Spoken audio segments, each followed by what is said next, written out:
barcha mutolaa va kitob ixlosmandlari diqqatiga. Aynan sizlar uchun 21-27 aprel kunlari yurtimiz bo'ylab O'zbekiston kitobxonlar yurti shiori ostida 5-respublika kitobxonlik haftaligi o'tkazilmoqda.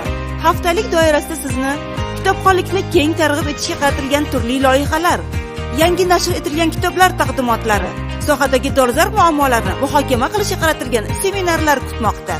Haftalikning ochilish marosimi 21 aprel soat 10:00 da Toshkent shahridagi Simpoziumlar saroyida bo'lib o'tadi.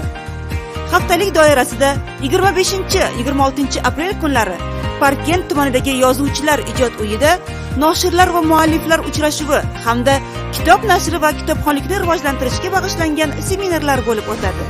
Shuningdek, 25-27 aprel kunlari Toshkent shahridagi Dream Park istirohat bog'ida hamda Qoraqalpog'iston Respublikasi va viloyatlar markazlaridagi madaniyat va istirohat bog'larida noshirdan kitobxonga tamoyili asosida kitob savdo yarmarkalari o'tkaziladi.